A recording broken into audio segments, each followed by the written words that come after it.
Good.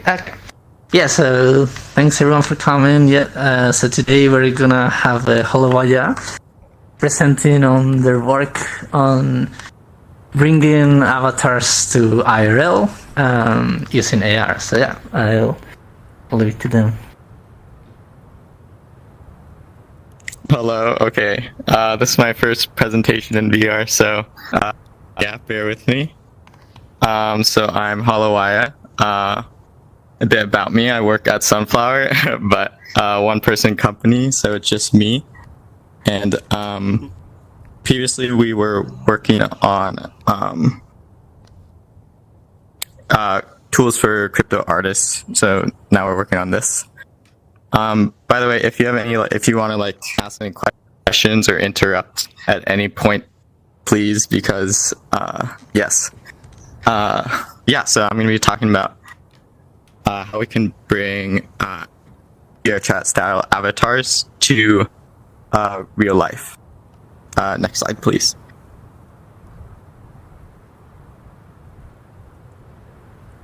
That's like a 5-second. Okay, yeah. So I want to start with the question: what does it mean to change your avatar in real life? So one way is sort of physical changes, so like makeup and clothing and stuff, and that sort of changes your appearance in that sort of changes like your physical body in a way that's like physically undeniable. So like the photons that hit you are going to hit your clothing and come off, and if someone touches you, it's gonna, you know, they're gonna feel your clothing, or they're gonna see your makeup or whatever. So that's sort of like a physically a way that's based in physical reality.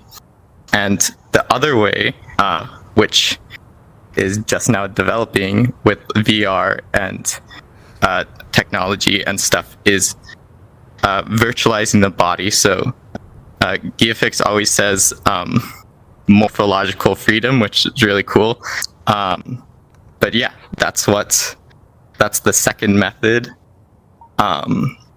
So pros and cons of both. If you changing physical reality is sort of undeniable. Like it's sort of no matter how you view a person, if they've changed their the physical reality, then it's just going to be whatever they change it to. But if we're using technology, then there are multiple there are a lot more challenges. Next slide, please.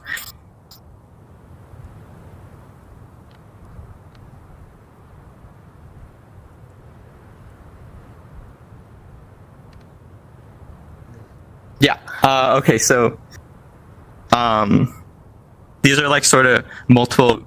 These are sort of the views that make up like what our avatar is. So there's how you see yourself. So like if you look at your hands in real life, like what.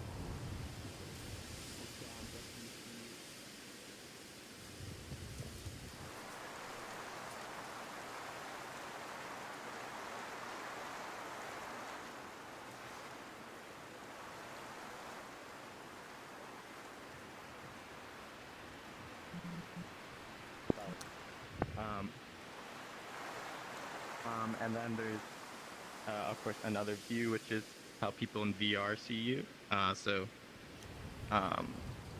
Yeah. And then there's how people on social media see you. So these are all like different views of our avatars of our bodies. And if you want to say that you've changed someone's avatar, you have to change it in all of these views. So today I'll mainly be talking about the second and third case, using sort of the camera and sort of AR stuff to change how other people see you, or rather how you see other people. Yeah, so I'll be talking about the second and third ways of changing your body. Next slide, please.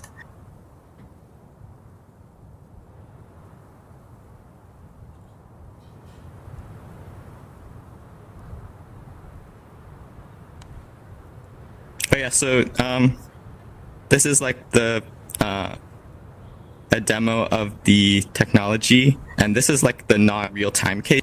So we have a lot of budget to change people. So in this video, we have avatars overlaid on like every single person who's walking here. So like the idea is that if you're walking here, this is Shibuya in Tokyo, this is what you would see.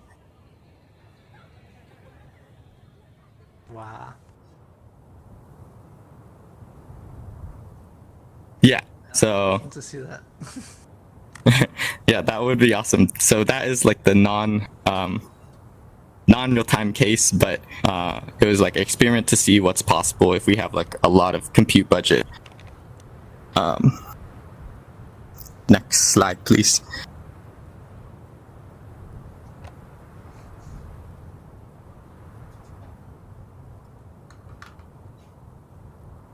Okay, so this slide gets a little bit technical. I don't know how technical everyone here is, but this non-real-time case has 3 stages. So in the first stage, we have to find where the people are in the image. So we can use a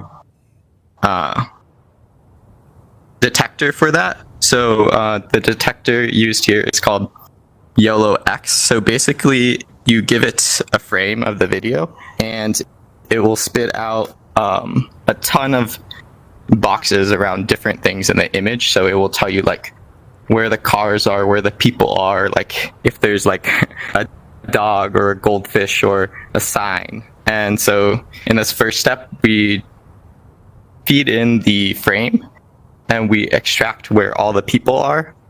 And this takes about 40 milliseconds on a 3090. So already you can see that this is not practical for real-time use. And then in the next step, we need to extract the 2D pose. So what that means is we have like a bounding box around a person in the image, and we want to know like if we see their hands, we want to get like a coordinate of where their hand is, or where their foot is, or where their waist is, that sort of thing. So the state of the art in that right now is called VIT pose. I don't really know how it works. It uses like a visual transformer, which is some fancy new thing. But basically, it takes 20 milliseconds per person in the image, and it gives us these key points of the person. Okay, next step is we have the 2D points, but we got it from a single camera, so we need to know where are these key points located in 3D. So this is where the third and arguably most important model comes in, and it's called like a pose lifter, in that it lifts from 2D to 3D. The one used here is called 3D CrowdNet, and takes a while per person, but once we do that, we can get the key points in 3D. I also don't really know how this works, but it uses some fancy methods, and it is good in that. Yes, exactly. And it's good in that if it sees like just a head, and that's the head that's occluded by another person in front of it, it can so accurately predict the pose of the person who's like almost fully hidden from view. Okay. So does it take like the 2D key points and the image, like both things? Yeah, it takes both. You probably saw that in the diagram there. I see. And like, how does it also estimate like the depth, like how far the person is? Yeah, so that's actually a big. So when I was messing around with different models, a lot of the models don't actually give that, and they use like the training set the test set ground truth when they're like reporting their accuracy. So this model is really good in that it actually estimates the depth without using the ground truth. And that's actually more complicated than it seems, because you don't know if someone's really small in the image, they could be a child and really close, or they could be an adult and farther away. So basically, this model has to estimate indirectly the age of a person, which is really interesting. But all this hardship is kind of because it's like monocular. So we'll see later how we can get around that in the real-time case. Next slide, please.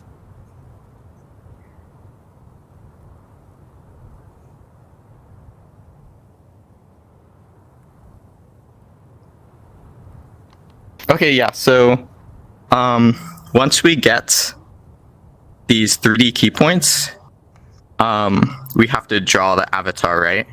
So what we can do is, what I did in this experiment is send them to Unity, and then Unity sort of takes the avatar and poses the bones according to the angles here. And that's how we get the avatar overlaid on the image. And these are actually VRChat avatars. So if you use Unity, you can just plop in a VRChat avatar and use it off the shelf, which is really nice. Next slide, please.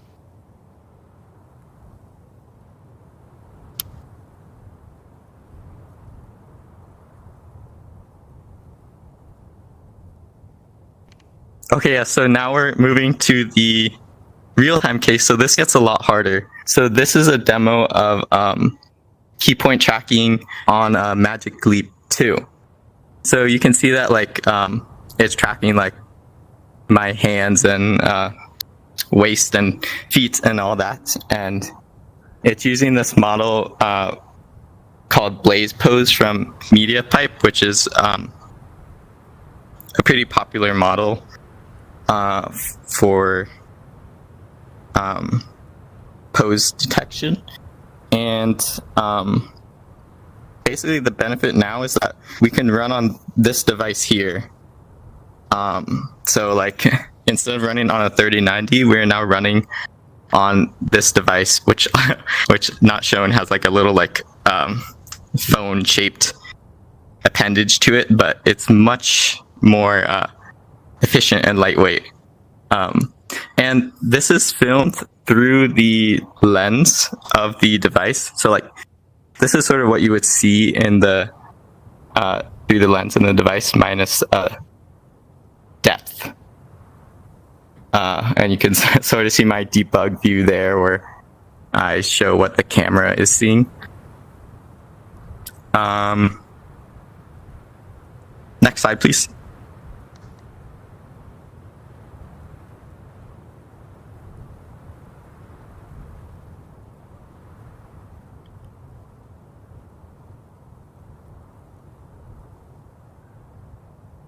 Okay, so just to preface this, my IK is still really jank, so it looks really uncanny, but that's mainly my fault.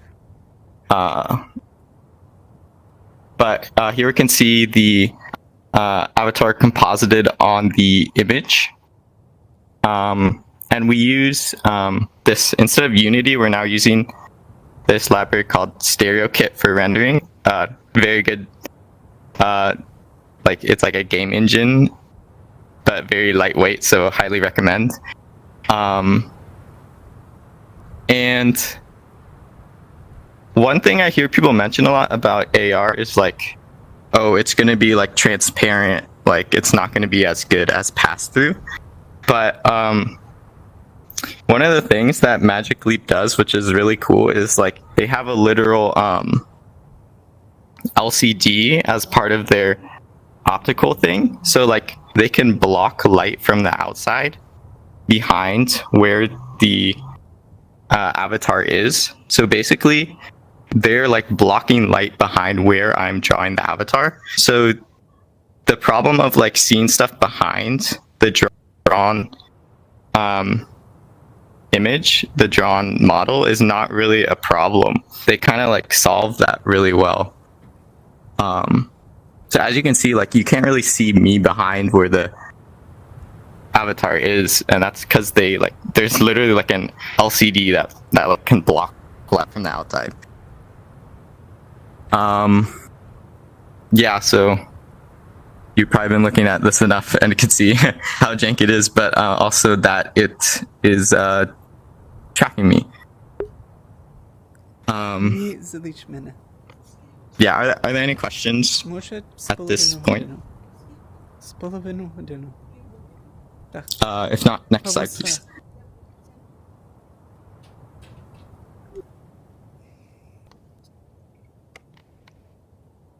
Hi, it's still stuck on the how it works non-real-time 3090 slide for me. Oh shoot, is it? Is it? You can try rejoin. I mean, you can try pressing this, but I don't know if that will work. That sort of. But like, if not, rejoining should work. Is it stuck on that for anyone else? Oh, it's now on the challenges slide. Okay, thank you. It refreshed for me too. Okay. Okay, nice. Should we maybe go back one slide and show the video again? I won't talk again, I'll just... Maybe to the skeleton one? The previous one.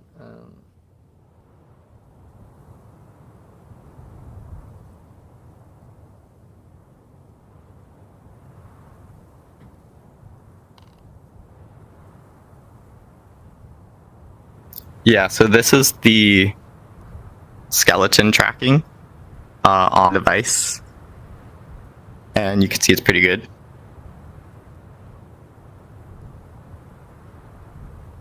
And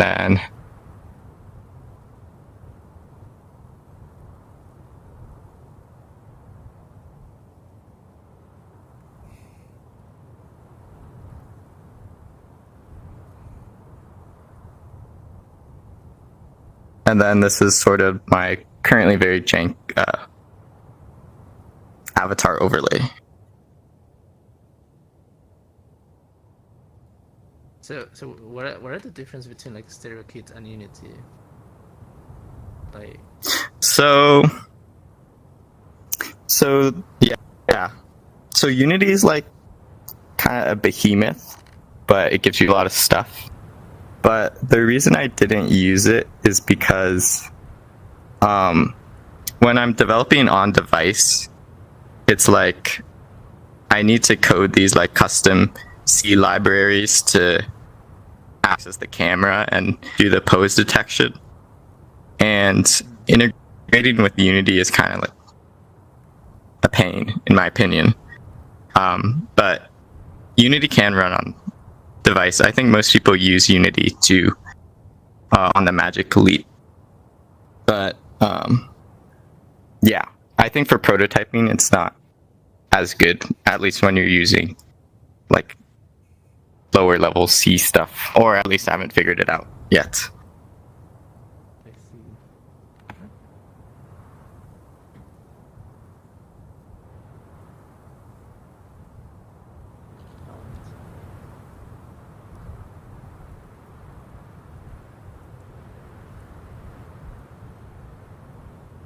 Okay, yeah, so one of the main challenges right now is that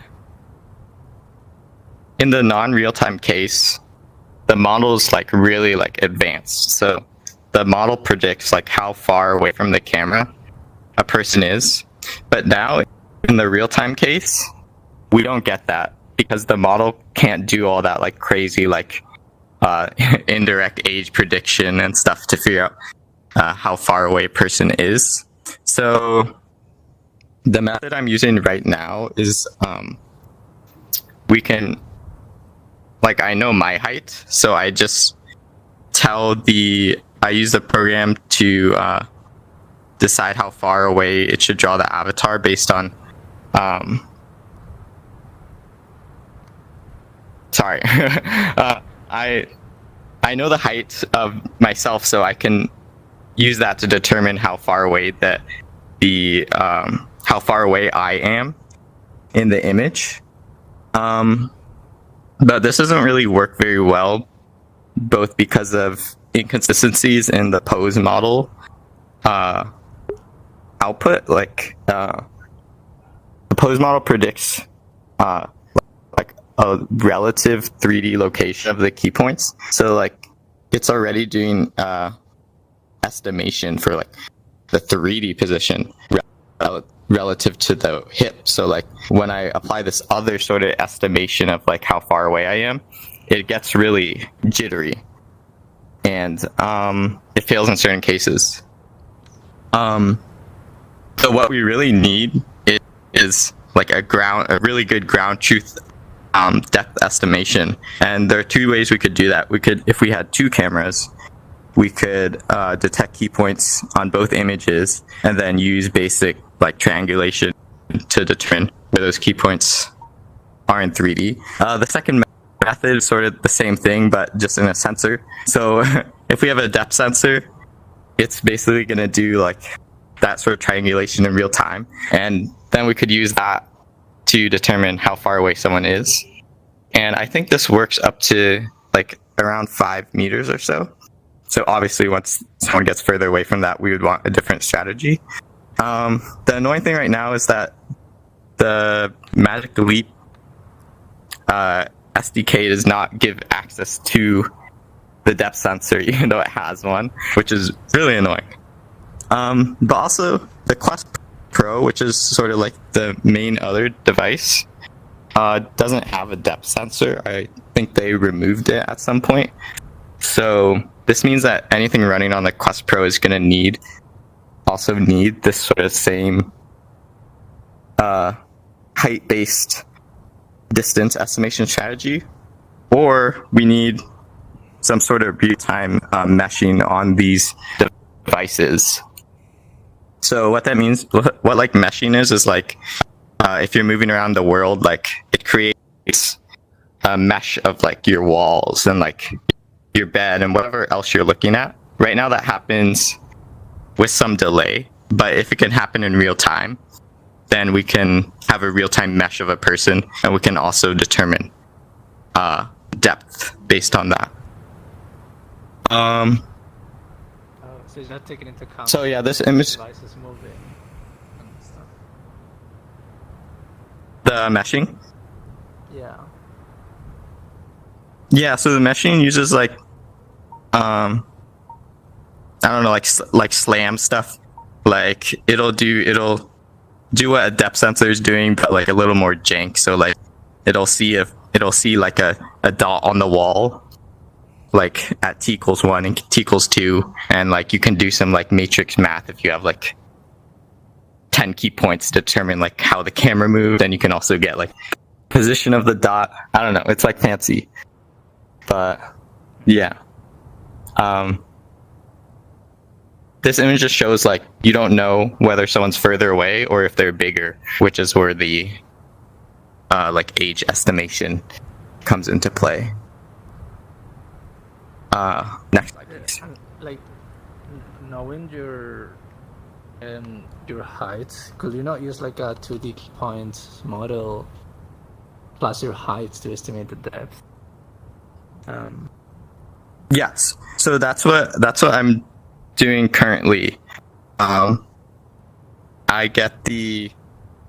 what I'm doing currently to get the depth. Oh, okay. Oh, I thought you had a model that gave like a 3D point estimate directly.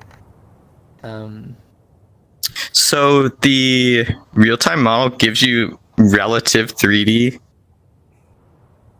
So relative to the hip 3D key point positions, but right. It doesn't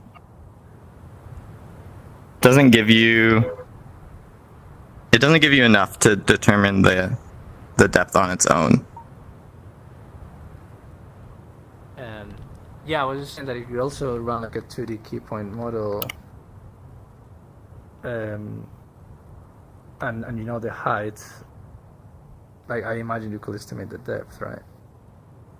Yeah. Like because the head to toe distance from the 2D key points on the camera. Yeah, because you know and there will be like some kind of linear relation between that distance, given the height and the depth, right? That's actually how 3D rendering often works, even.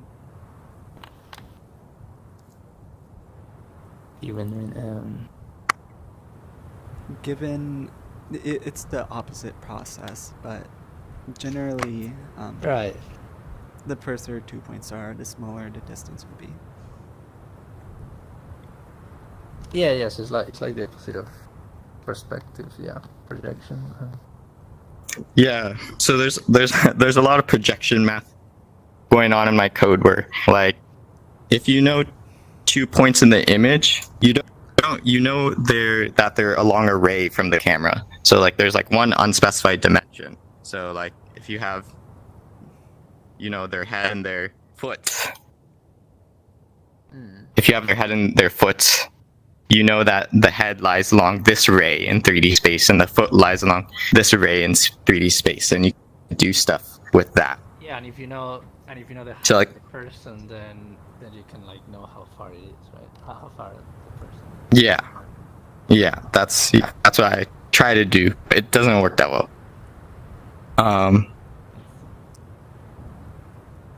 This is this is just an idea. I didn't implement it yet, but one of the constraints is that the computation time for the pose detection is per person. So like right now the pose model can run at 60 FPS on device, but like if there's 2 people, then it might run at 30 FPS. If there's 4 people, then it might run at 15 FPS. So obviously that won't work. Yes, we've talked about this. But we can do something about that to still give the illusion that everyone has their avatar. So the idea is to use eye tracking to determine I know, that's the point. Where to run the pose model. So what we could do is like detect when the eye moves, run the detector, which is separate from the pose model, find the nearest bounding box of a person, and then run our whole stack on that. So basically it's like foveated computation plus render. So yeah, I think it won't actually, I think it might work to only run the pose detection model once on device and still get multiple people. But I have not implemented this, so it might not work at all. The Magic Leap has eye tracking? Yeah. Yeah, it has like... Yes. And also the Quest Pro has it, so I think it's becoming standard. Next slide, please.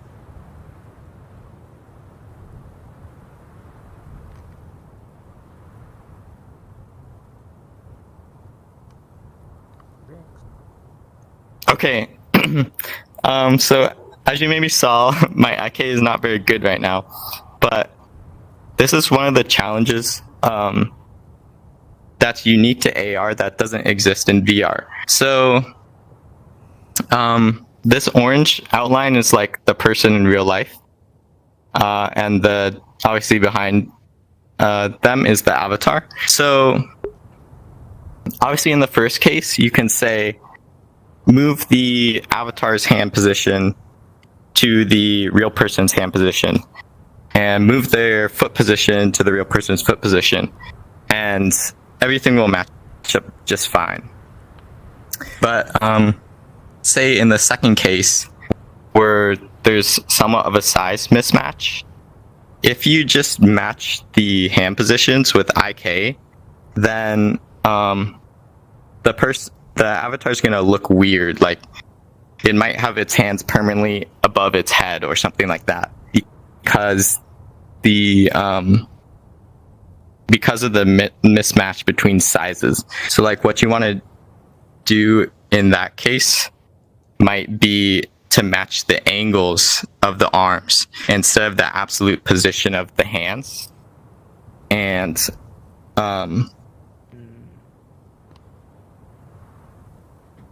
the third picture there sort of illustrates the problem. Like, what do you do if the person is this big and they're using an avatar like this? What do you do in AR? So obviously, if you try to match the hand positions, the tiny avatar there would like permanently be like this, because you're trying to match the hand positions, and the hand positions are way different. You could put the avatar at the waist. You could align the waist, but then the avatar is going to be permanently floating in air, which is probably going to look weird. But this is already a trick. So I think the solution here is to match the angles, the rotations, instead of trying to IK the hands. But then when you do that, you're gonna lose. It's gonna look weird when they're interacting with the real world. So if this person like picks up an object, their avatar's hand is not gonna be in the same position as the object. So it's gonna be weird. So this is one of the challenges. I don't know the answer. And right now I'm just using an avatar that is approximately my size, so I can just try and match the hand positions. Yeah.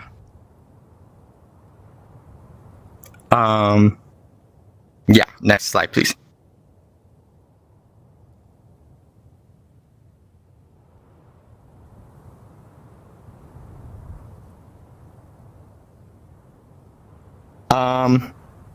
Yeah, so one of the challenges I've been thinking about recently is that obviously Sunflower needs to make money as a company, but also in the bigger picture, for stuff to become commonplace, the industry needs to like grow. So like, I don't think this technology can be sort of like a standalone reason to get a headset or like buy an app or something. And the reason I think that is because when you're using this technology, this changing the avatar of someone in the image technology, it only affects other people. It doesn't affect yourself. So like, if you buy a headset and install the app, you're not changing how other people see you. You're only changing how you see other people. So it's like the incentive is kind of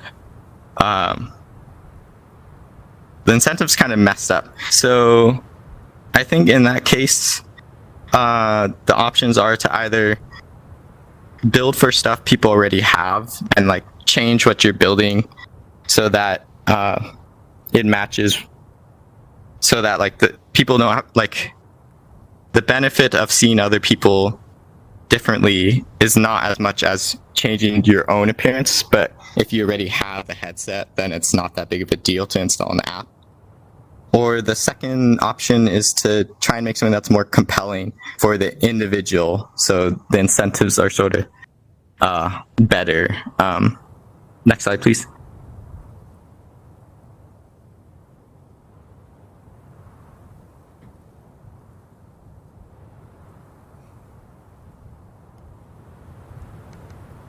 Yeah, so but there are places where this tech can be used. So like that really good model, it's hard to get academic code to run. So like this would be a good service for like markerless mocap. But I think there are a lot of services for that already. And then the other case is VTubers. So I know GiveHix like retweeted did this VTuber who was doing something similar, not real time. And I think this is a big use case for like VTubers want to be in the real world, not just like in front of the computer, but they still want to be their avatar. But it doesn't necessarily need to be real time, or it can, or it does need to be real time. Doesn't really matter. And then the other case, I think, where this technology is only one component is like social AR. So like where you can bring someone in VR into your like actual space and see them. So you're in AR, they're in VR, they're in your space, you see them in your space, that sort of thing. Next slide, please. But that last thing doesn't need the pose estimation. Like that just needs the rendering. So the last, oh, you mean the social AR? Yeah, the last thing is it. Yes. So that one, like, I think the main case where it would be useful is like if you're with a group of friends IRL and you want to see them as their avatar, like that's where it would be useful. But I think that's like a relatively niche like thing, or like I feel like at least for now it's not going to be like that common. Yeah, that common. Like I feel like it's not really practical right now to try and like yeah, I don't think it's that practical right now, but I would love to be wrong. Or like it won't be that popular or like or something. You mean? Yeah, like economical. Like I feel like it's rare. It would be a rare case, and then so that means like there wouldn't be a lot of installs, and like it would be hard to keep like going in terms of like funding and stuff, in my opinion. Yeah. So I can see something like. Oh, sorry. No, go on. No, go ahead. No, I was gonna say like something like bringing bringing people from VR to AR. That may be like a more popular use case, right? That's what you're saying. Yeah, exactly. Mm-hmm. Cool. Yeah. So you were talking about there not being a case for making yourself, so changing your own avatar in AR, and I'm not convinced because there's mirrors in real life, right? And could you not use a AR headset to show your avatar when you're looking at a real mirror? Would that be a thing?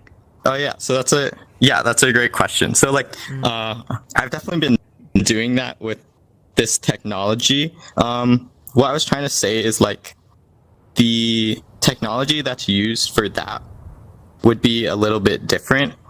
It would probably use the hand tracking on the device so instead of using like optical, like looking at the image in the mirror, it would be more practical to use the hand tracking that already exists on device and the head tracking that already exists on device to do that sort of mirror.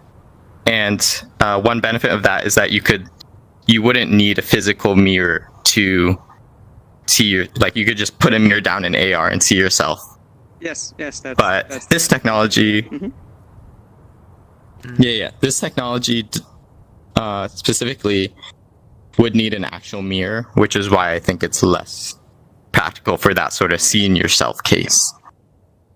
Okay. This is my last slide. This is just talking about new development tools. So like anyone who's developed on Android might hate it. I know I hate it. So this is just a new workflow like where we can use different there's like something called iTerm. We can sort of compile code on device, and we can also use this thing called CPPYY, which is like they use it at like CERN for like their physics stuff, but we can use it for our like compiling C++ in a Jupyter notebook and sort of hot swapping stuff out. So this stuff really interests me because it's like we could develop like way faster, like you could be like in a park and like running your Jupyter notebook to like change a quaternion or something and see it change really quickly instead of rerunning your whole code, which is really annoying when you're like trying to do IK stuff and you have to rerun your whole code. So I did the work to port it to Android, which was harder than it seems. So yeah, highly recommend this CPPYY and stuff. Cool. Next slide. It was magically Yeah, and it runs at magically runs on Android.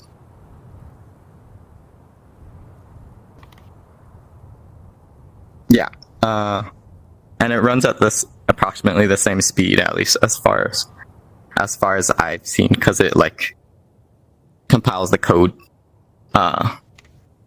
just in time. And then so questions. You can see the source on GitHub. Can follow us for updates, and please join the MetaGen Discord. Yee. Clap, clap, clap, clap, clap. So I guess are there questions?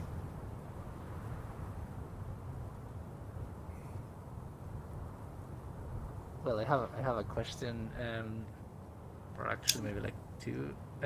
One is like, have you thought of like this VTuber I retweeted? They also worked on like masking the human.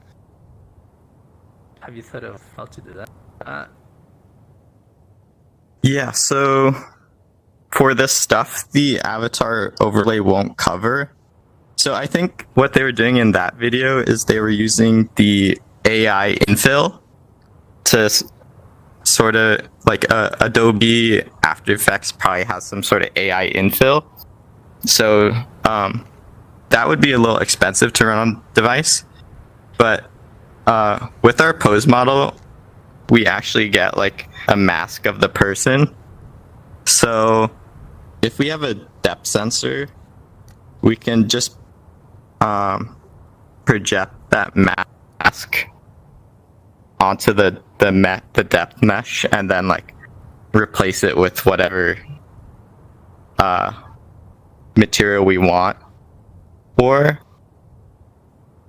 I don't know, there are multiple strategies I think are possible, but it's definitely already possible with our current pose model we have. I see. But I guess you will need to like estimate like what's behind, or like kind of the infill model ideally. Well, it might be easier than that, because in their case they're using a 2D image, but if we already have like, if the device has already mapped out like the mesh behind them, I think we could just display the mesh behind them. Like we could just render the mesh behind them, if that makes sense. Oh, you mean if it has already, I don't know what, like mesh. Yeah. Whatever. Yeah.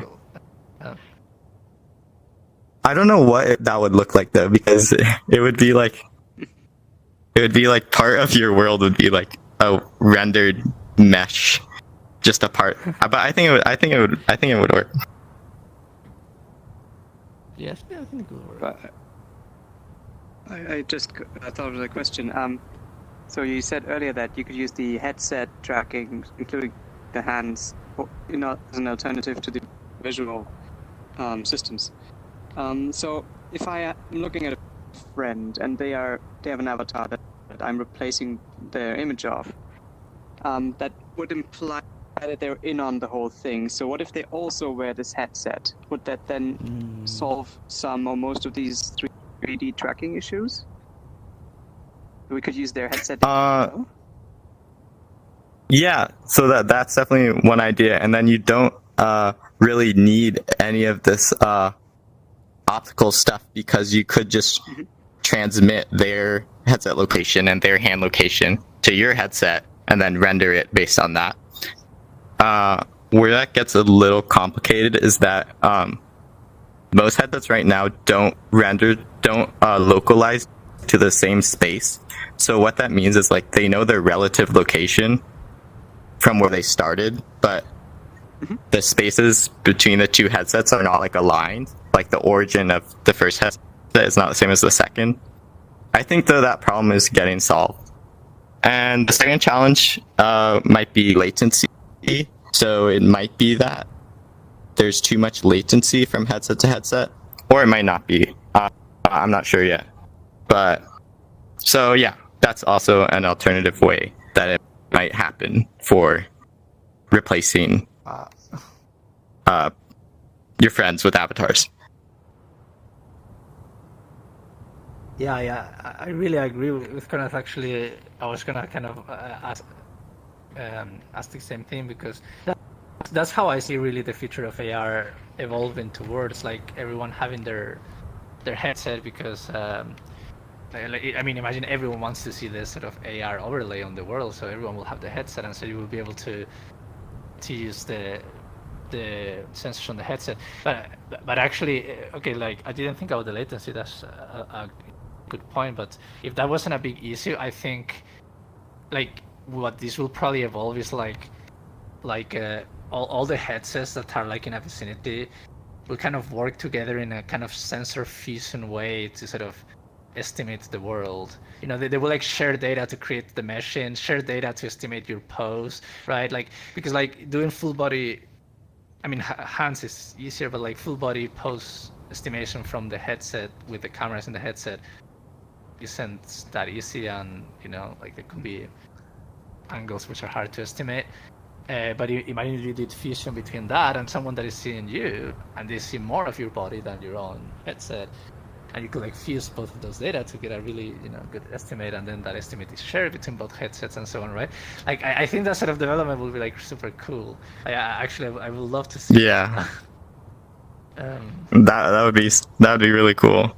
I think one of the main challenges is like not a lot of people are gonna have headsets to start with, so like how do we like bootstrap to that sort of stuff? Yeah, there's like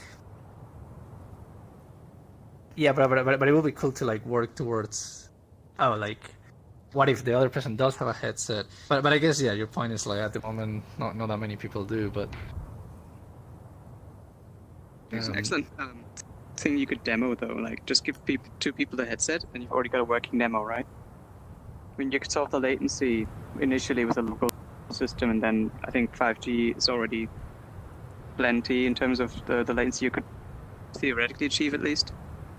5G Wi-Fi. I think the on-device machine learning though you would maybe still use for the masking, and maybe some kind of remapping to the avatar. I'm not sure of the mocap. So yeah, I don't think this is irrelevant at all. I'm just quite fascinated by also what Gil's been saying. Yeah, love it.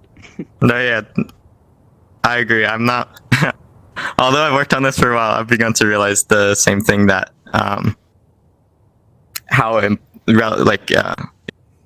it's definitely gonna exist in concert with other things, or it might not be. It might only be like a temporary patch or something like that.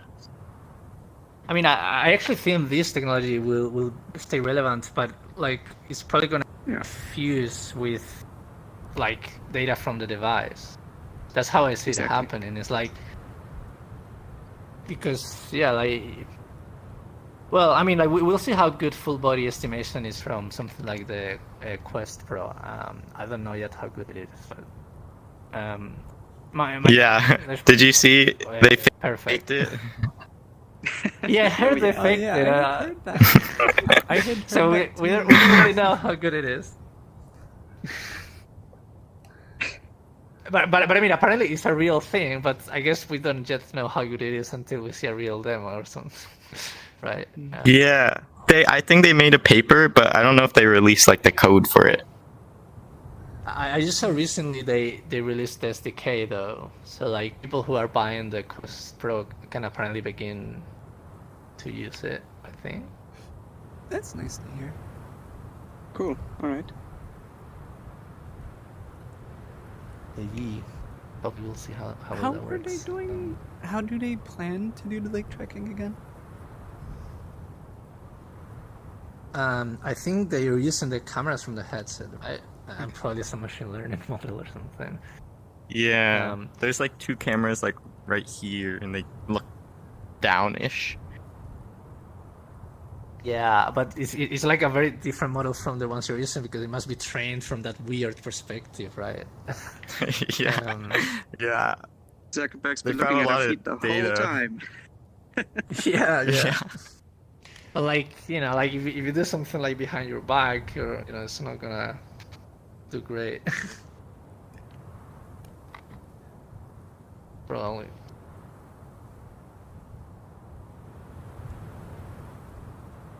Which is where, like, I think doing sensor fusion with your system will be cool. It's like I could be doing this, and your camera could be seeing my cooler pose, or like, what if I'm wearing the Quest Pro and I look up, right? Is it just gonna like mess my body or something? I think they're pretty like I'm using a Quest controller, and if I put like, okay, this now it looks really bad, but like they're pretty good at like not making it spaz out, Well, but that, yeah. I mean, it probably won't pass out, but like, I mean, that's also because those controllers have like an accelerometer and stuff. I mean, like, yeah. Actually, like, I mean, the body won't suddenly go crazy, but like, if I look up and then I do like a weird pose, it may just not track that or something. That's true. That's true. Yeah, I mean, maybe there's a bit of edge cases, but they're real cases. I'm sure this, like, like these edge cases all end up happening at some point.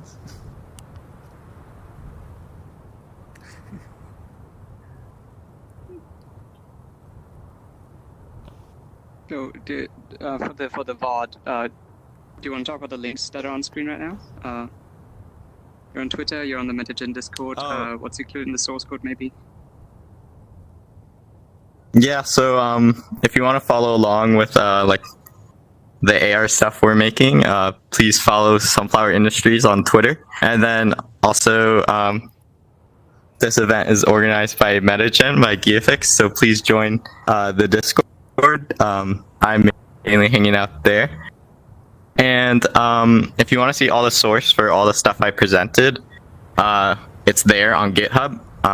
It's definitely a mess. I'm sorry, but if you want to use it and you have questions, please ask me.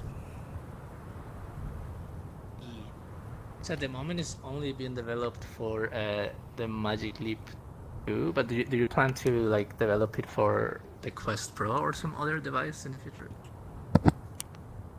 Yeah, so basically, it's on Android. So like, I think so definitely for all the mixed reality devices, whatever Sunflower makes will be on all of them, because there's probably not many people who own a Magic Leap.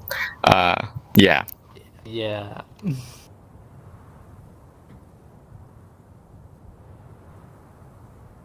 Cool. So, yeah, if there's no more questions, then we can just give one more round of applause to hollowaya.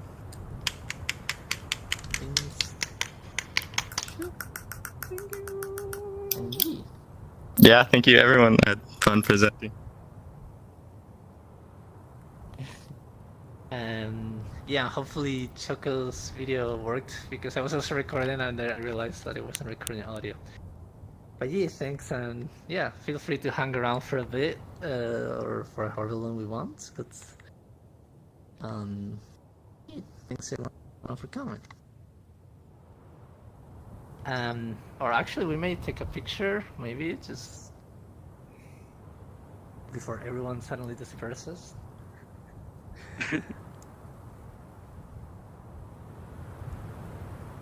If you want to be in the picture, you can come to the stage.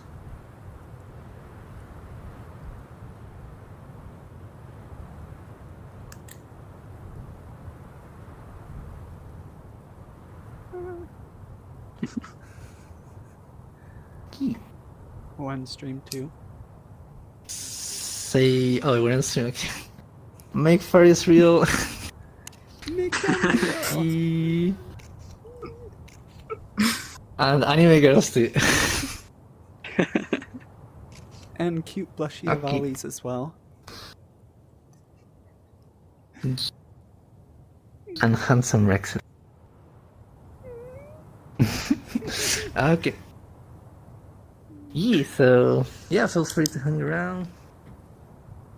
And yeah. Ask questions. Can we check on the recording?